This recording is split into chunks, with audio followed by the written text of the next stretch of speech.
The town of Flaxborough was, as usual, a study in quiet precision. Its streets curved with polite modesty, its shops displayed wares with restrained pride, and its inhabitants went about their routines as though life itself were a finely set clock. Even the railway buffet, usually a source of subtle civic gossip, conducted its affairs with hushed propriety. On this particular Thursday, however, the calm was punctuated by a small disturbance at the entrance to Merton Manor.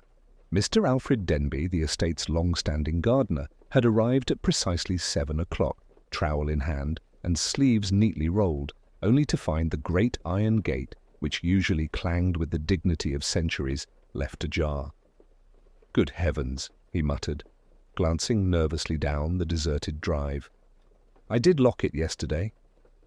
Denby's words might have gone unnoticed had a passing postman not paused mid-step, delivering letters with his usual mechanical courtesy. "Gates open, Alf," he said, voice tinged with amusement. "Seems the manor's gone to air itself." By 9 o'clock, the event had grown in the telling. Mrs. Lidgett of Rose Cottage claimed she had seen a shadowy figure loitering near the hedge. Mr. Crispin, the baker, insisted he had heard footsteps on the gravel, though it might have been a fox. And the vicar, discreetly adjusting his spectacles in the vestry, wondered aloud whether sin had entered our midst in the early hours Inspector Purbright received his first report over tea, the Earl Grey steaming politely beside a plate of toast. He listened, his expression carefully neutral, as Sergeant Skinner delivered the gossip with an enthusiasm that suggested a personal investment in the scandal. "Locked it myself last night, sir," Skinner said, frowning. "Alf's not given to mistakes." "It's more than a simple slip of the hand, I'd say." Purbright nodded, setting down his cup with deliberate care. "Indeed, Skinner. And what precisely did you observe upon your arrival?" "Nothing, sir." "Just the gate? But the others?" "Well, the postman, Mrs. Lidgett, even old Crispin." Skinner waved a hand vaguely. "Everyone has a tale. Seems the entire town's taken a morning interest."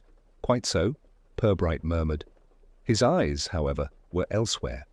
On a tiny smear of soil at the latch, a trace so faint it might easily have gone unnoticed. A trivial detail, yet somehow insistent. The mayor, summoned for a brief council discussion, expressed the town's indignation with exemplary civility. "We must consider whether this constitutes a breach of security," he said, his eyebrows arched. "It is not the sort of thing that befalls Flaxborough lightly." The council members nodded gravely, each imagining the horrors that might lurk just beyond their orderly borders, gates left open, lawns trodden upon, roses disarranged. It was a quiet panic, measured but sincere. Meanwhile, Purbright made a note to visit Merton Manor himself.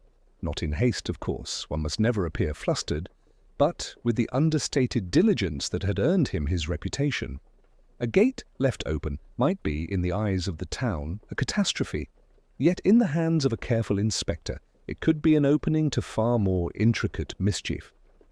As he stepped into the crisp morning air, his mind traced the possible sequences, the gardener's routines, the postman's route, the vicar's solemn observations, and the whispering gossip of those who found excitement in the mundane. Every element, no matter how trivial, had its place in the quiet lattice of human behaviour.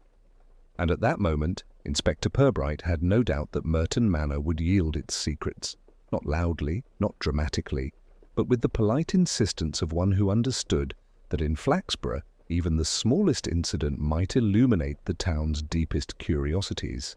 The gate, after all, was open. The news of the open gate spread through Flaxborough with a velocity that suggested each retelling added its own spice to the original tale. By mid-morning, even the most respectable townsfolk had an opinion, and each opinion bore the distinct flavour of personal amusement, mild horror, or understated triumph at being privy to such a disruption. Mrs. Lidgett, who had previously been uncertain whether she had actually seen a figure at the manor, now described a man in a bowler hat carrying a parcel as though he belonged to some mysterious service. Mr. Crispin, meanwhile, amplified the footsteps he had perhaps heard, asserting that they had been deliberately muffled an act of brazen defiance, he supposed, against the town's orderly ways. Inspector Purbright arrived at Merton Manor just as the gardener was performing an anxious survey of the flower beds, muttering about soil disturbance and the potential mischief that could be wrought upon his meticulously tended borders. Purbright's approach was calm, almost ceremonious, yet beneath the surface there was an attentive scrutiny. He noted the angle at which the gate had swung, the faint scuff marks on the gravel, and the minute smears of soil on the latch that he had seen in his initial report. "Good morning, Mr. Denby," Purbright said, inclining his head politely. "I understand you discovered the gate in an unusual position?" Denby straightened, though the faint tremor of irritation in his hands betrayed a deeper unease. "Yes, Inspector. I am careful. I always lock it. I cannot account for this, certainly," Purbright replied, his voice soft yet precise. He allowed his eyes to drift over the rest of the grounds, noting that the roses remained perfectly aligned and the paths free of debris. Nothing had been taken, nothing disturbed, save the gate. The triviality of the act, paired with the deliberate nature of its execution, suggested to him that the motive was not one of simple theft. As he spoke, a carriage rumbled past the manor gates, carrying the vicar and a small cluster of ladies from the town's social circle, all eager to witness the unfolding scandal. Their chatter, filtered through polite restraint, offered Purbright a subtle tableau of human preoccupations, pride, suspicion, and the unspoken delight of observing minor disorder in a town that prized order above all else. He listened more than he spoke, letting the gentle hum of speculation settle into the background. Each detail mattered. Mrs. Lidgett's careful exaggeration, Mr. Crispin's self-important assertions, the gardener's uncharacteristic nervousness. By the time the vicar departed, murmuring piously about divine oversight and human folly, Purbright had catalogued a dozen inconsistencies, each minor yet cumulatively suggestive of a hidden motive or concealed intention. Returning to the manor entrance, Purbright observed the gate again, this time more carefully. The hinges bore no signs of forced entry. The lock, though ajar, displayed no scratches or tampering. The soil smear he had noticed before appeared faintly on one corner, as though someone had brushed against it in passing. He crouched, examining it with understated attention. Small, almost imperceptible, yet the mark confirmed what his instincts suggested. Someone had been here, briefly, deliberately, but without the clumsiness that would betray a thief or intruder. The act was symbolic in its simplicity, and symbolism, Purbright had long known, often masked personal grievance or quiet malice. By noon, the town's curiosity had escalated into tentative speculation. At the market, bakers and butchers exchanged nods and whispers. At the post office, parcels waited longer than usual while gossip flowed unimpeded. Even Sergeant Skinner, who had grown restless in the absence of overt criminality, found himself drawn into conversations, eager to collect every thread of information. Purbright walked back to his office with measured steps. Each interaction, each overheard comment, had added layers of understanding. There were no overt crimes here, yet the disturbance of routine, the subtle breaking of social order, was a language he understood intimately. In Flaxborough, the smallest misalignment often concealed a personal drama of considerable subtlety. As he sat before his desk, he allowed himself a moment to reflect. The open gate was more than a minor inconvenience. It was an invitation, a signal, and perhaps a warning.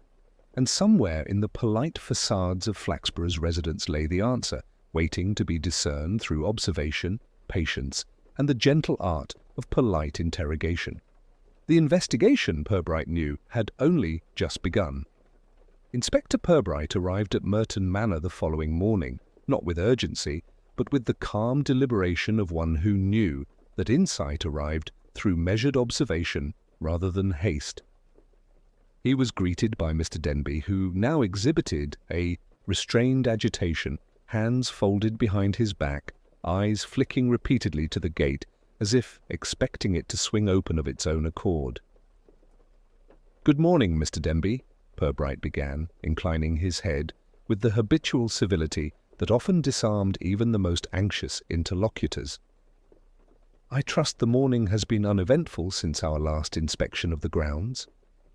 "Mostly, sir," Denby replied, though his voice carried a quaver that suggested otherwise. "I have checked the locks, the hinges, even the key itself. Everything is as it should be. Yet, well, I cannot shake the unease." Purbright nodded thoughtfully, letting his gaze wander over the neatly raked gravel and the symmetrical flower beds. "You have noticed no missing items, I presume?" "Nothing," Denby said, a bit too quickly. He hesitated, then added, "Though if I may, sir, there was something odd yesterday afternoon. A shadow in the hedge, no sound, only a movement. I cannot say who or what it was." "Indeed," Purbright murmured, making a note in his mind. Shadows in Flaxborough were rarely innocuous. They spoke more often of the unspoken discontent among the town's inhabitants than of any ordinary mischief. Purbright's next visit was to Mrs. Lidgett, whose habit of observing life from behind her drawing-room lace curtains had rendered her a valuable, if occasionally unreliable, chronicler of Flaxborough events. She greeted him with the faintly theatrical composure of someone accustomed to reporting incidents with the utmost attention to detail. "Inspector, I trust you are well," she said. "I was quite concerned about the gate. One never knows in a town like ours what a minor lapse might herald." "Precisely," Purbright replied, settling into the chair opposite her. "And your observation yesterday? The figure in the morning light?" "Ah, yes," she said, eyes bright with the thrill of recollection. "It was fleeting. A man, perhaps, but smaller than Mr. Denby, certainly lighter on his feet.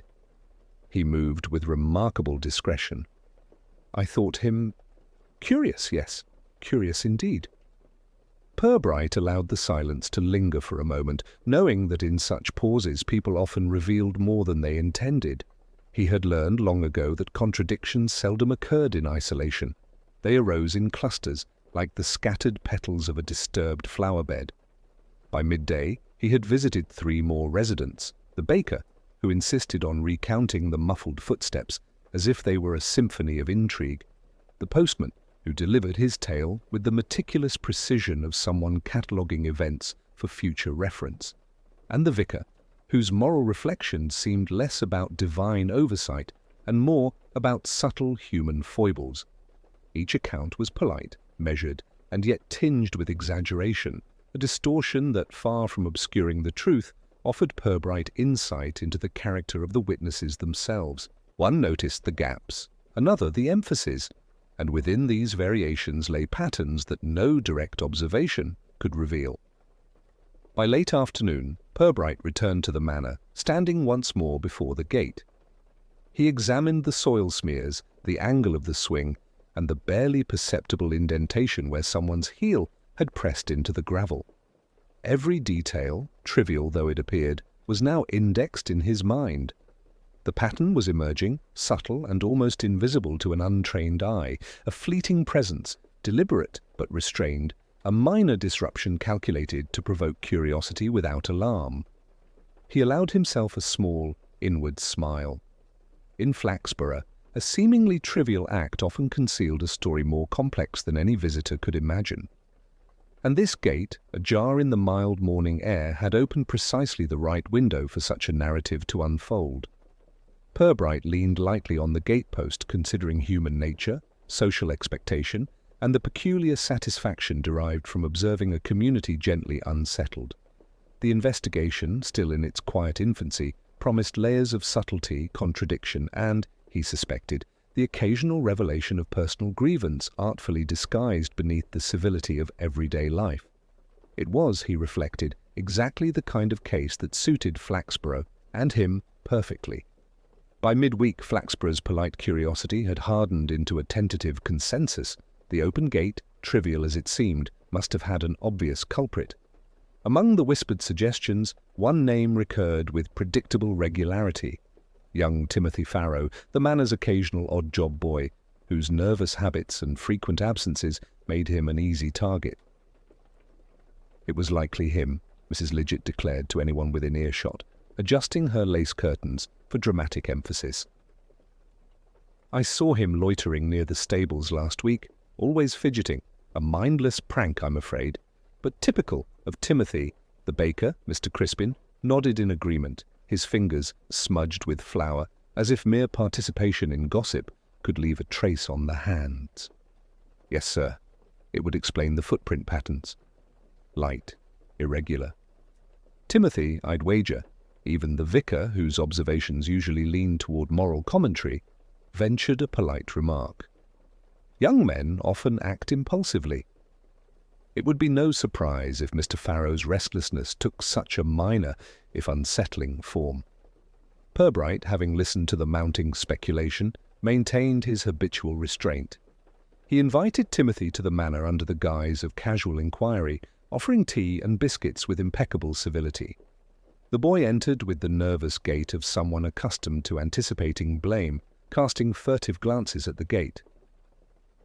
"Good afternoon, Timothy," Purbright began, his tone neutral, yet precise. "I understand you were in the vicinity of the manor recently?" Timothy nodded, voice tight.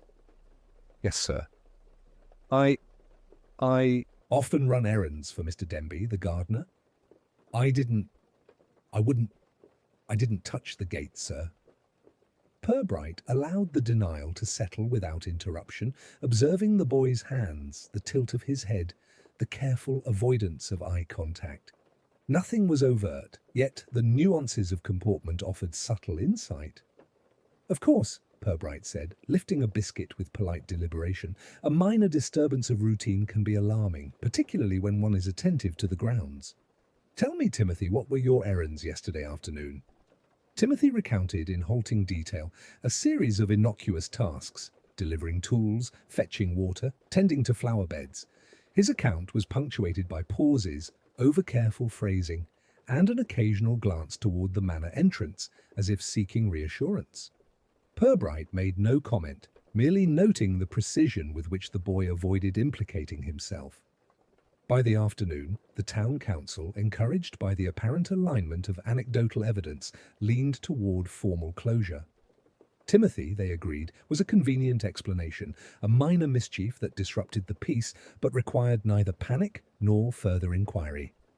Purbright, however, continued his understated scrutiny. While Timothy's behavior invited suspicion, there remained a subtle inconsistency, a smudge here, a shadow there, that did not align with a simple act of youthful restlessness.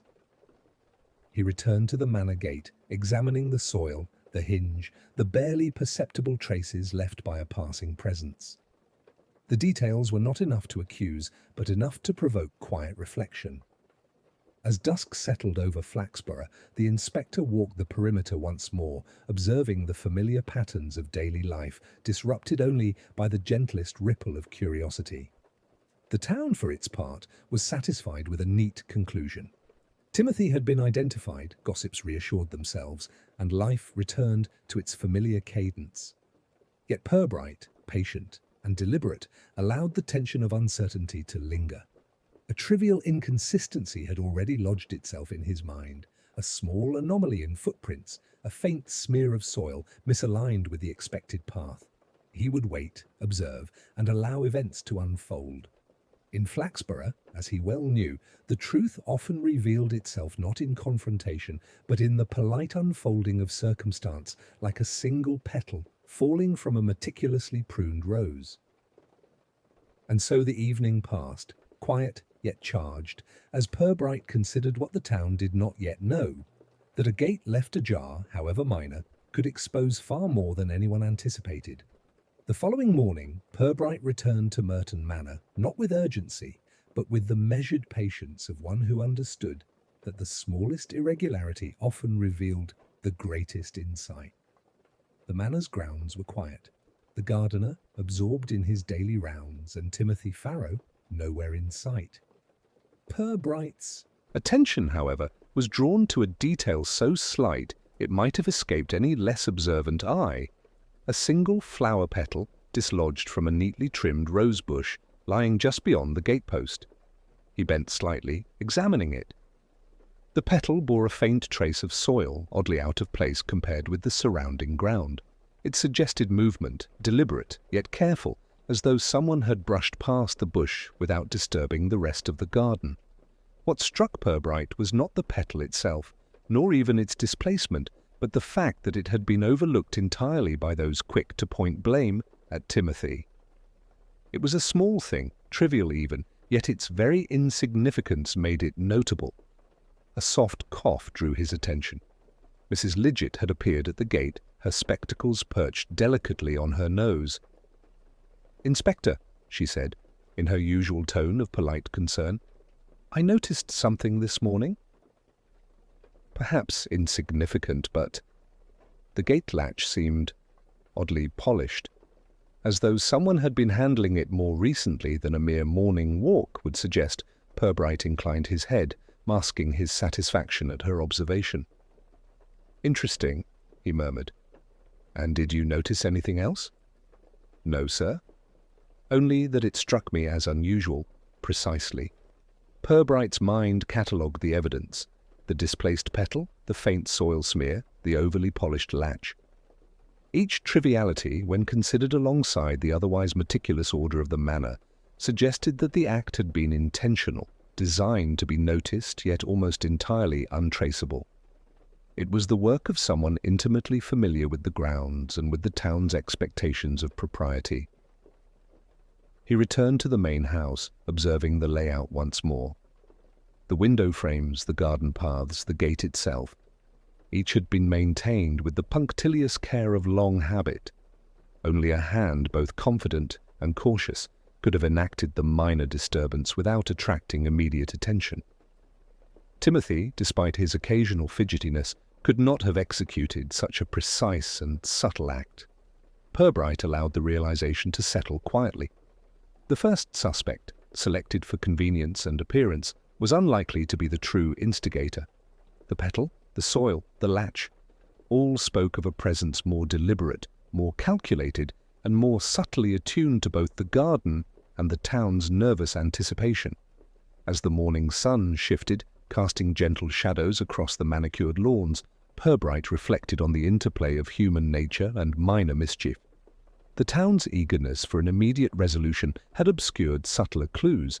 Only patient observation, combined with a sense of the residents' private dispositions, could illuminate the truth. The trivial anomaly had, in effect, opened a door wider than any gate. By mid-morning, he had resolved to observe the manor discreetly, allowing the minor irregularities to reveal themselves through repetition and habit. In Flaxborough, the smallest detail, unnoticed by most, often carried the key to understanding intentions that were otherwise hidden beneath polite facades, and this petal, so easily dismissed, promised to lead him further than any hasty accusation could ever reach. As the days passed, the investigation quietly expanded beyond the gate and its immediate environs. Purbright, patient and unhurried, began to speak with other townsfolk, not in any formal capacity, but through gentle inquiries that revealed the subtle texture of Flaxborough's social life. Each conversation, each observation, added a layer to the understanding of who might act with the peculiar combination of discretion and intent evident in the minor disturbance at Merton Manor. He visited Mr. Ashcombe, the retired schoolmaster, who expressed irritation at the way his carefully arranged flower beds had been slightly disturbed by errant neighbourhood children. "I cannot abide such carelessness," he said, eyes narrowing behind spectacles, "and yet one must overlook minor transgressions lest one appear petty. Still, it is disconcerting." Purbright listened attentively, noting the gentleman's pride and susceptibility to minor slights. Next was Mrs. Penhaligon, a widow of quiet influence, whose small charity projects often gave her insight into the private affairs of many residents. She mentioned, almost in passing, that she had seen a man lingering near the manor during early hours. Not Timothy, not Denby, but someone slender with dark gloves. He did not belong to the household, though he walked its paths as though he did. The remark intrigued Purbright. A new figure, previously unnoticed, added a dimension that rendered the earlier neat explanation inadequate. It was never overtly malicious, the man's behaviour, but he had observed, calculated and moved with a quiet assurance. The petal, the soil smear, the polished latch, all began to cohere around a figure of discreet intrusiveness. Even the town council became a source of unintended illumination. Members spoke of minor disputes, an overlooked donation, a garden competition slight, a misplaced comment in the parish magazine. Each grievance was trivial on its own, yet together they painted a portrait of human pride and minor resentments, the kind that might inspire an understated act of mischief intended less to harm than to signal displeasure. Purbright's mind catalogued these details with characteristic patience. The gate was merely a symptom. The true matter lay in the hidden interactions and private grievances that flitted quietly beneath Flaxborough's ordered surface. Observing patterns, he noted who volunteered information eagerly, who hesitated, and who mentioned incidents as if apologizing in advance for revealing too much. By afternoon, he had observed the manor grounds from several discreet vantage points, noting the rhythm of gardeners, deliverymen, and passers-by. Occasionally, he would detect a slight figure moving in accordance with the subtle anomalies he had catalogued, the faint brushing past the bushes, the careful avoidance of gravel paths that might leave obvious traces. Through these quiet expansions of enquiry, the investigation began to reveal that Flaxborough's social web was more intricate than any single suspicion could capture. Minor rivalries, small acts of oversight, and polite but persistent self-interest intertwined, producing a subtle landscape in which the gate's disturbance could make sense. And Purbright, as always, noted without comment, cataloguing both human nature and the footprints it left behind. By evening, the town had resumed much of its daily routine, though the conversations now bore a faint undercurrent of caution. People glanced toward Merton Manor with curiosity tinged with unease, aware that their own minor peccadilloes might, in some polite yet insistent way, be observed. Purbright, meanwhile, remained patient, knowing that the quietest acts often revealed the most significant truths that would only become apparent when the circumstances were precisely arranged to expose them. The field had expanded, the actors were in place, and the next subtle incident, he suspected, would illuminate the puzzle with the clarity of a carefully applied lens. Late one afternoon, just as the sun began to slant golden across the manor lawns, a second incident occurred that unsettled the neat narrative the town had begun to construct. Mrs. Penhaligon, while tending her small garden on the opposite side of the street, discovered a neatly folded note tucked beneath a hedge near the manor boundary. Its handwriting was precise, almost deliberate, and the message, though seemingly innocuous, suggested knowledge of the gate and its timing, an observation no passer-by could easily have made. Purbright received the note shortly thereafter, delivered by a flustered Mrs. Lidgett, who had insisted on escorting it herself. The inspector examined the folded paper without haste, noting the careful penmanship and the faint trace of soil along one edge. It was not a threat, nor even a demand, but a quiet message, perhaps intended for the manor's household, or perhaps for someone who would notice the pattern. The town buzzed with speculation once again, though more subdued this time, as if a shadow had fallen across the usual decorum. The initial certainty regarding Timothy Farrow began to waver. No one could claim knowledge of the note's origin, and the precise handwriting implied an adult hand, not the clumsy scrawl of a boy. The neatness of the mischief suggested forethought, intention, and a familiarity with the manor grounds, yet also an awareness of observation. Purbright, unhurried as ever, retraced the morning's movements of the household and nearby residents. He noted the gardener's meticulous routines, the timing of deliveries, the vicar's discreet walks and Mrs. Penhaligon's occasional morning observations. Every movement, every habit became a potential clue. He even revisited the displaced petal and the polished latch, now in the context of this second, more deliberate message. Patterns began to emerge, the gate, the small anomalies in the garden, and now this note formed a sequence that spoke of someone who relished subtle disruption over overt intrusion. By evening, Purbright sat quietly in his study, considering the human behaviors he had witnessed. The town's inclination to assign guilt quickly, to favour tidy explanations, contrasted sharply with the intricate social landscape he had mapped out. There were minor grudges, overlooked slights, and the occasional display of pride, all subtle, all quiet, but collectively capable of producing acts of understated mischief. The second incident, while slight, had changed the terms of the investigation. It rendered the earlier suspicions insufficient, demanded a reassessment of who possessed both opportunity and the delicate touch required, and underscored the importance of patience.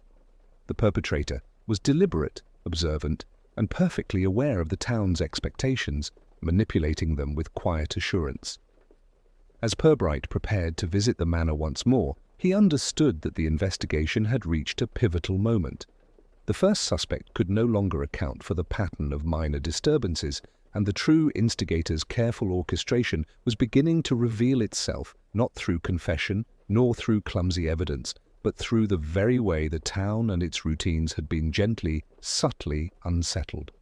Flaxborough, in all its polite normalcy, was about to disclose more than anyone anticipated, and Purbright intended to watch closely, allowing the next movement, the next sign, to illuminate the truth with the patient clarity only observation could provide.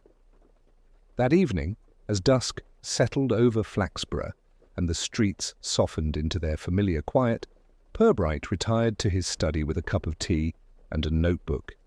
He allowed himself a rare moment of uninterrupted reflection, reviewing the small but telling details of the case. The gate left ajar, the faint soil smears, the displaced flower petal, and the carefully folded note. Each, on its own, was trivial.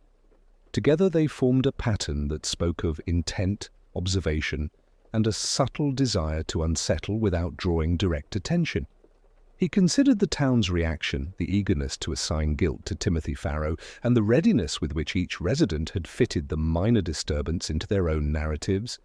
It was human nature, Purbright reflected, to favour tidy explanations over complex truths. And yet the true actor had anticipated such reactions, exploiting the town's expectations with a quiet precision that was almost artistic in its execution. Purbright thought of the gardener, so meticulous and attentive, whose pride in his work made him both a witness and a potential instrument in the unfolding events. He thought of Mrs. Lidgett and her tendency to dramatize minor occurrences, of the postman and his habitual attention to timing, and of Mrs. Penhaligon's discreet awareness of movement and habit. Each person offered clues not in what they had done, but in how they behaved, in the gaps between words and actions, in the subtle inconsistencies that arose when one examined human nature closely. He reflected also on the psychology of minor mischief, acts intended less to harm than to signal, to unsettle, to draw attention to the social dynamics of a place. The open gate, the small disruptions in the garden, and the note had all been executed with a consciousness of effect, as if the perpetrator understood the town's routines intimately and could manipulate them without ever breaking the appearance of civility. With each reflection, Purbright's patience deepened. The solution would not emerge through hasty accusation or blunt confrontation. It would reveal itself in the next careful observation, in the slight tremor of attention, in the polite but unmistakable misstep of someone unused to being watched with such quiet scrutiny. He was, as always, content to wait and observe, to let human nature act as its own storyteller, revealing intention through behavior and small, deliberate deviations from routine. By the time night had settled fully over Flaxborough, Purbright had a clear sense of the sequence he would follow in the coming days: patient surveillance, gentle inquiry, and the careful alignment of circumstance to invite revelation. The town believed the matter trivial or already solved, but he knew better. In Flaxborough, as in all human affairs, even the smallest misalignment could uncover truths far larger than appearances suggested. He set down his pen, sipped his tea, and allowed the quiet satisfaction of anticipation to settle. The next movement, he suspected, would illuminate the subtle choreography of intention and observation that had been at work all along. The following morning, Purbright returned to Merton Manor with a quiet purpose. He did not summon anyone in authority, nor did he demand explanations. Instead, he positioned himself where he could observe the household, the grounds, and the faint patterns of movement that had begun to reveal themselves. He invited Mrs. Penhaligon for tea, citing a casual interest in her charity projects, and allowed the conversation to drift toward the manor and its gardens. As they spoke, he deliberately mentioned the gate, the note, and the minor disturbances in a tone of polite curiosity rather than accusation. "It is remarkable," he observed, "how even small alterations can unsettle a well-ordered property. One wonders if it is merely accident or something more intentional." Mrs. Penhaligon's reaction was subtle but telling. She adjusted her gloves, paused slightly longer than necessary before replying, and her eyes flitted briefly toward the gate, then back to her teacup. Her expressions, gestures, and timing were meticulous, yet in their slight hesitation, Purbright detected the faint tremor of someone conscious of observation. Later, he arranged for the gardener, Mr. Denby, to accompany him on a routine inspection of the grounds. Purbright allowed the conversation to meander, making casual remarks about the path, the roses, and the position of the gate, each designed to elicit a response from whoever had been careful to leave subtle messages of their presence. It was during this unhurried stroll that the perpetrator revealed themselves, not in confession nor in panic, but in instinctive adjustment to the inspector's words. A shadow moved slightly against the boundary hedge, a hand paused above a flower bed, and a soft intake of breath suggested awareness of scrutiny. Purbright, with the gentlest of smiles, simply said, "Curious how minor details attract attention, is it not?" The effect was immediate, yet understated. The guilty party, so accustomed to invisibility in their minor transgressions, faltered in their usual ease, betraying an anxiety that would have gone unnoticed by any observer less patient. Purbright noted it all, silently cataloguing gestures, expressions, and the small inconsistencies that formed the invisible thread of the puzzle. By the time the afternoon sun had dipped low, he had assembled enough observation, enough subtle evidence, and enough human behavior to confirm his suspicions. The act of minor disturbance, executed with deliberate discretion, had been performed by someone intimately aware of both the manner and the social rhythms of Flaxborough, someone who could exploit expectation without breaking civility.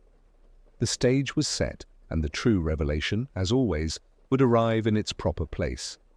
Purbright retired to his study once more, confident that the next careful arrangement, a polite confrontation, the gentle alignment of circumstance, would elicit the final confirmation, revealing not only the culprit, but the motives concealed behind the facade of Flaxborough civility. By the following afternoon, Purbright arranged a quiet gathering in the manor's drawing room. Invitations had been issued under the pretense of a casual social call, tea and polite conversation, but the seating and timing were carefully considered, ensuring that those whose movements had intersected with the minor disturbances would be present. The room, suffused with soft light, offered no sense of urgency, no hint of confrontation, only the calm civility characteristic of Flaxborough's drawing rooms. Purbright opened the discussion with remarks on the beauty of the gardens, the subtle charm of the flower arrangements, and the inevitable minor imperfections that come with even the most meticulous care. He spoke in tones of casual observation, never accusation, yet each comment drew the attention of those who had been involved more closely than the others. "Curious, is it not?" he said, lifting his teacup. "How the smallest details, an ajar gate, a slightly displaced flower, can ripple through a household, drawing notice, speculation, and perhaps even concern. One wonders whether such events are accidental, or if intention lies behind them." A faint rustle of movement and the slightest tightening of posture revealed more than words ever could. Purbright allowed the silence to linger, letting each observer absorb the remark and weigh it against their own conscience. It was the pause, he knew, that often yielded the truth. He then recounted, with understated precision, the sequence of minor anomalies, the displaced petal, the faint soil smear, the polished latch, and finally the folded note. Each detail was presented neutrally, yet the assembly could not fail to recognize the pattern, nor the subtle skill required to orchestrate it without detection. At last, Purbright's gaze settled gently upon Mrs. Penhaligon. "And yet," he observed, "these subtleties require an understanding of both the manner and the minds of those who inhabit it. One must be attentive, deliberate, and thoroughly acquainted with the rhythms of daily life here. A brief, nearly imperceptible intake of breath, the momentary tension in gloved fingers, the shift of a gaze, these were the final confirmations." Mrs. Penhaligon, her composure carefully maintained, acknowledged, without words, the unintentional revelation of intent. She had observed, she had moved with quiet deliberation, and she had left minor traces to test the attentiveness of those around her. Purbright concluded with the calm civility that had marked his entire investigation. "It was never a matter of harm or malice," he said softly. "Rather a subtle display, a way to draw attention to minor grievances and overlook details, executed with remarkable precision. In the end, it is not punishment that matters, but understanding, how human pride, curiosity, and the enjoyment of subtle influence can manifest in even the smallest acts." The drawing-room, suffused with polite relief and restrained amusement, settled into the recognition of truth. Flaxborough had witnessed a disturbance that, though trivial in scale, revealed the complexity of human behavior when observed with care. Purbright's deductions, understated and unhurried, had mapped the invisible threads of intention, providing clarity without spectacle. With the matter resolved, the assembled company resumed their gentle conversation, the earlier tension dissolving into civility once more. Purbright, satisfied that every detail had been considered and every subtlety understood, prepared to return to his routine, confident that the town's social fabric remained intact, if gently adjusted by the insight of careful observation. The following morning, Merton Manor resumed its tranquil rhythm, though with a faint undercurrent of self-awareness among its residents. The gate remained closed, the flower-beds meticulously attended, and the sun glinted off the polished latch, as if highlighting the resolution of a minor but telling drama. Purbright, having concluded his observations, walked the grounds one final time, noting the absence of the subtle irregularities that had so intrigued him. He encountered Mrs. Penhaligon in the rose garden, her demeanour composed, yet slightly softened by the previous day's revelation. She greeted him with a polite nod, as if acknowledging the unspoken understanding between them. "Inspector," she said, "it seems the matter has concluded satisfactorily." "Indeed," Purbright replied, his tone even and courteous. "And it is remarkable how minor actions executed with care can illuminate so much about a place and the people within it." She smiled faintly, the acknowledgement of her own role unspoken, but shared in the quiet civility of their exchange. Purbright's patience had revealed not only the individual responsible for the small disturbances, but the subtle interplay of social expectation, pride, and observation that gave Flaxborough its unique texture. Throughout the town, life resumed its familiar cadence. Mr. Crispin returned to his bakery with fingers dusted in flour and a mind less troubled by speculation. The council carried on with their routine deliberations, and Mrs. Lidgett, ever alert to minor curiosities, found satisfaction in the polite conclusion. Even Timothy Farrow moved with renewed confidence, unburdened by a suspicion that had never truly been justified. Purbright, back at his modest office, completed his daily paperwork with the same quiet thoroughness that had marked his entire approach. The case of the open gate, the displaced petal, and the folded note had been resolved not through spectacle or confrontation, but through careful observation, subtle testing, and an understanding of human behavior in its most understated forms. Flaxborough itself seemed little changed, yet beneath the surface the residents carried a gentle awareness of how attentiveness and propriety could be observed, tested, and revealed without accusation. The town's social equilibrium remained intact, subtly adjusted by the insights gained from a minor disruption executed with delicate precision. Purbright, reflecting on the events, allowed himself a quiet satisfaction. The minor mischief had illuminated character, intention, and social nuance. The human tendencies toward curiosity, pride, and discretion had revealed themselves in the smallest details, and, as always, truth had been unravelled not through force, but through patient observation and understanding. With that, he returned to his desk, poised to continue his work, knowing that in Flaxborough, as elsewhere, subtlety often held more significance than the overtly dramatic, and that patience, along with civility, remained the most effective. Instruments of insight